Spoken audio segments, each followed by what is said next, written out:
Hi hello అందరికీ నమస్కారం.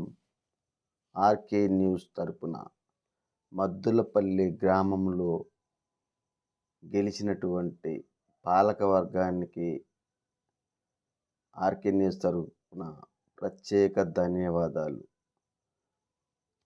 మీరు గెలిచిన ప్రతి ఒక్కరికి, ఓడిపోయిన వారు కూడా మీరు కుంగిపోకుండా ఉండాలి.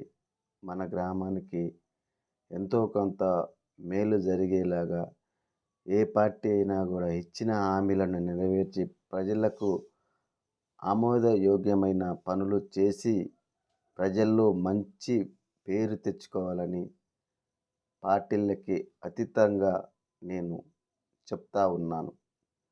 అలాగే కొత్త పాలక వర్గానికి ప్రత్యేక శుభాకాంక్షలు. మీరు ఎన్నికైన సందర్భంగా మీకు ప్రత్యేక శుభాకాంక్షలు తెలుపుతూ, మీకు ఇప్పుడు ఒక కిరీటంలాగా మీకు ఒక పదవి వచ్చింది.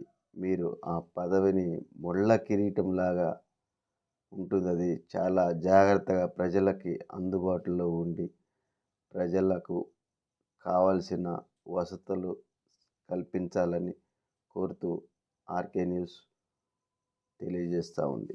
ఆర్కే న్యూస్ ఎలక్షన్ల ముందు నుండే మనం చెప్పిన విధంగా అన్నీ 90% అయింది. ఒక 10% అది కొంత డబ్బు ప్రభావంతో కొంత ఆ 10% తేడా వచ్చింది. నేను చెప్పింది 90% అయింది, 10% కాలేదు. అది నేను చేసిన సర్వే ఆధారంగానే ఫలితాలు వచ్చినాయని నేను భావిస్తూ ఉన్నా. అలాగే నా నా ఫలితం వచ్చిన తర్వాత నువ్వు చెప్పింది అని కూడా పబ్లిక్ చాలామంది నాకు చెప్పడం జరిగింది. దానికి నేను చాలా ఆనందంగా ఉన్నాను. ఎందుకంటే ఏ పార్టీకి సంబంధం లేకుండా అభిమానంతోనే అందరితోటి మాట్లాడుతూ వాళ్ళ అభిప్రాయాలు తెలుసుకుంటూ ఈ సర్వే చేసిన కాబట్టి కొంత ఫలితాలు వార్డులు ఎక్కువ బీఆర్ఎస్కి రావడానికి కారణం కొంతవరకు డబ్బు ప్రభావంతో నడిచింది. అలాగే కాంగ్రెస్, సిపిఎం పార్టీలు రెండు ఎక్కువ ఊహించుకొని ప్రచారంలో వెనకబడి ఉన్నారు. అలాగే అభ్యర్థి ఎంపికలో కూడా చాలా జాగ్రత్తలు తీసుకొని ఉంటే ఇంకా ఫలితాలు బాగా ఉండేవి. ఇంకొకటి ఏంటంటే బీసీలకు విజయం సాధించడం బీసీలే ముందున్నారని తెలుస్తూ ఉంది. బీఆర్ఎస్ పార్టీ బీసీలకు ఇచ్చిన ఉప సర్పంచ్ హామీ కూడా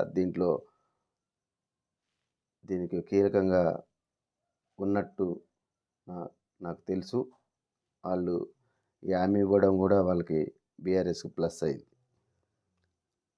కాంగ్రెస్, సిపిఎం పార్టీలు ఎక్కువ ఊహించుకున్నారు.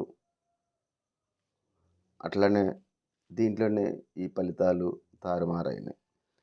ఇందిరమ్మ ఇల్లు ఇవ్వడంలో కూడా కాంగ్రెస్ పార్టీ తప్పు చేసిందనే అభిప్రాయంతో ఈ ఫలితాలు ఇట్లా వచ్చినాయని తెలుస్తుంది. రాబోయే కాలంలో రాబోయే ఎన్నికల్లో అన్ని పార్టీలు కూడా ఇచ్చిన హామీలు నెరవేరుస్తూ మళ్ళీ కొత్త హామీలు కూడా ఇచ్చి ప్రజలకు మంచి సౌకర్యాలు కల్పించే విధంగా చూస్తూ హామీలు నెరవేర్చే విధంగా అన్ని పార్టీలు సహకరించి అందరి సమిష్టి నిర్ణయంతో ముందుకు పోయి వచ్చే ఎంపీటీసీ ఎలక్షన్లో కూడా ఇట్లనే గొడవలు లేకుండా గ్రామంలో మంచిగా వారికి సంబంధించిన అభ్యర్థులను గెలిపించుకోవాలని నేను మనస్ఫూర్తిగా కోరుతా ఉన్నాను. ఇది ఫ్రెండ్స్, ఈ వీడియో మీకు నచ్చినట్టయితే లైక్ చేయండి, షేర్ చేయండి. RK news.